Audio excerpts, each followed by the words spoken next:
இப்போ நம்ம குலதெய்வத்துக்கு வந்து எந்த பாவகத்தை பார்த்தா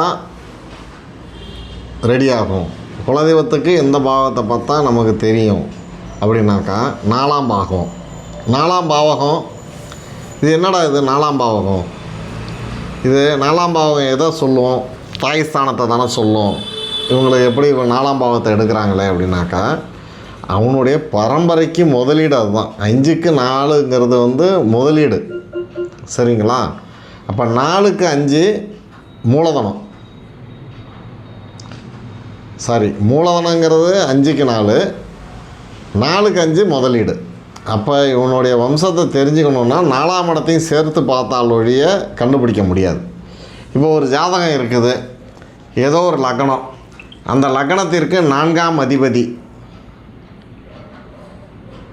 5ஆம் அதிபதியோட தொடர்பாகுதா? தொடர்பு ஆயிடுச்சுன்னா அவன் பாரம்பரியமான குடும்பத்தை சேர்ந்தவன்.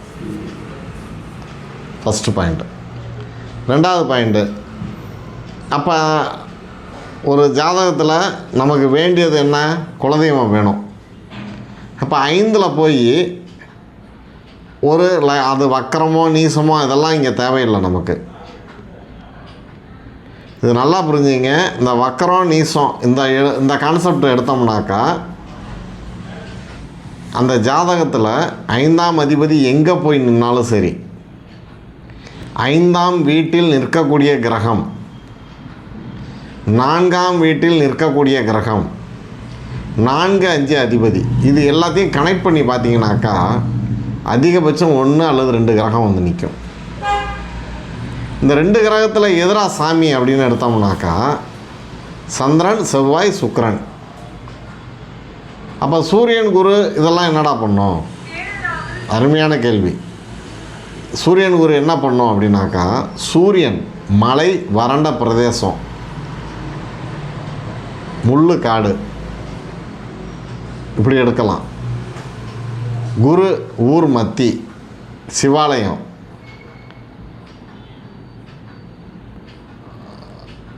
புதன் வயல்வெளி, தெளிந்த நீரோடை. இந்த புதனோட சந்திரன் சம்மந்தப்பட்டதுன்னா உப்பு தண்ணி, சனி சம்மந்தப்பட்டால் சாக்கடை தண்ணி, இப்படி எடுத்துக்கணும். இதுக்கு அடுத்தது வந்து நமக்கு வர வேண்டியது என்ன? குரு சொல்லியாச்சு, சூரியன் சொல்லியாச்சு. சனிங்கிறது ஒருவருடைய ஜாதகத்தில் எந்த லக்ன பாவகமாக இருந்தாலும் சனி தொடர்பு இல்லாமல் முடியாது. காரணம் என்ன அப்படின்னு கேட்டிங்கனாக்கா, அவனுடைய ஜாதகத்தில் இந்த சனி தொடர்பு இருந்தால் தான் அவன் வேலை செஞ்சு உழைப்பானா, எப்படி செய்வான் வேலை அப்படிங்கிறதுக்கு காமிக்கிறது. அப்போ சனிங்கிறது ஒரு காவல் தெய்வத்தை குறிகாட்டும். இந்த காவல் தெய்வத்தை குறிகாட்டும். இதில் உருவம் இருக்குமா இருக்காதா? இது ஒரு கேள்வி. நல்லா புரிஞ்சுங்க. 4, 5 அதிபதி மறைவு ஸ்தானத்துக்கு போனாலோ, 4, 5 அதிபதி நீசகதியில் போனாலோ, 4, 5 அதிபதி 7க்கு 7 பார்த்தாலோ அந்த கடவுளுக்கு உருவம் என்பது இருக்காது, அல்லது உருவம் என்பது வித்தியாசமாக இருக்கும். எப்படின்னா ஒரு தலை மட்டும் இருக்கும் அந்த அம்மனுக்கு, இந்த மாதிரி எடுக்கலாம். இதில் வந்து ஒரு கிரகத்துக்கும் ஒரு முனிவர் வருவாங்க. அப்போ அந்த லக்ன புள்ளிக்கு உண்டான முனிவர் யார், அந்த முனிவர் எப்படி இருப்பார், அவருடைய குலதெய்வம் எப்படி இருக்கும். சரி, குலதெய்வம்னு சொல்கிறோம். இந்த குலதெய்வத்துக்கு எந்தெந்த சாமி கடவுள் வருவாங்க? நல்லா புரிஞ்சுங்க. எந்த ஒரு சமூகமாக இருந்தாலும் அந்த சமூகத்திற்கு 7 தெய்வங்களை தவிர வேறு தெய்வங்கள் கிடையாது. இதுதான் உண்மை. 7 தெய்வம் தான் வரும். அதிகபட்சம் போனால் 2 தெய்வம் எக்ஸ்ட்ரா வரலாம். அதனால தான் அந்த காலத்தில் சொல்லிட்டானுங்க சப்த கன்னியர்னு சொல்லிட்டான். அந்த சப்த கன்னியருக்குள்ளே தான் முடியும், வேறு எதுக்குள்ளாரையும் முடியாது. உடனே சப்த கன்னியரே எனக்கு குலதெய்வம் சார் அப்படின்னாக்கா அதுவும் அங்கே வந்து ஒரு அறியாமையை தான் காட்டும், குலதெய்வ குற்றத்தை காட்டும். அப்போ குலதெய்வத்தை வந்து நம்ம என்ன பண்ணுனா நமக்கு அருள் கிடைக்கும், குலதெய்வம் இதுதானா உண்மைதானா அப்படிங்கிறது நல்லா கண்டுபிடிக்கலாங்க. எந்த வித சுச்சமும் கிடையாது. இதில் இந்த ஆண் பெண் தெய்வங்கள் வருவாங்க. யாருக்கும் சிவனோ முருகனோ திருப்பதி பெருமாளோ யாருக்கும் குலதெய்வமாக வரமாட்டாங்க. ஆஞ்சநேயரோ, சில பேர்லாம் ஆஞ்சநேயரை சொல்கிறாங்க குலதெய்வம்னு, அதெல்லாம் கிடையாது. உருமாறிய சிவபெருமான் வருவார், சாஸ்தான்னு சொல்லுவாங்க. அவரை தான் நம்ம ஐயனாரும்போம். காவல் தெய்வங்கள் கருப்பு இதெல்லாம் சொல்லுவாங்க. இதை பார்த்திங்கன்னா இந்த ஆய்வில் பார்த்தாக்கா ஒரு ஏரியாவுக்கும் ஒரு மாதிரி பெல்ட்டாக இருக்குது. இந்த சேலம், தருமபுரி, கிருஷ்ணகிரி அப்படியே போனோம்னா வேலூர் வரைக்கும் போனோம்னாக்கா அவங்க எல்லாருமே பார்த்திங்கன்னா காமனாக முனியப்பன் கோயிலுன்றுவாங்க.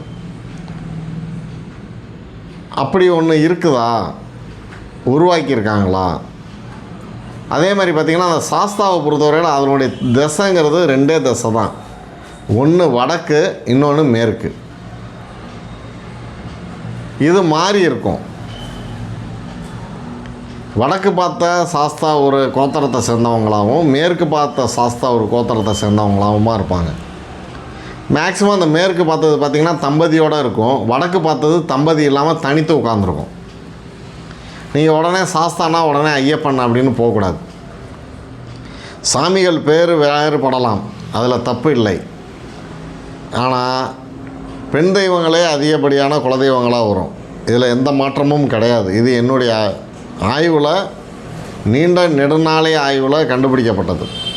காரணம் என்னென்னா இதில் நிறைய ஆய்வு பண்ணி நிறையா ப்ரூவ் பண்ணியிருக்கேன் அந்த விஷயத்துங்களில். இது என்கிட்ட பார்த்தவங்களுக்கு தெரியும். காரணம் என்ன அப்படின்னாக்கா, அவங்க ஒரு ஊரில் இருப்பாங்க, சென்னையில் இருப்பாங்க.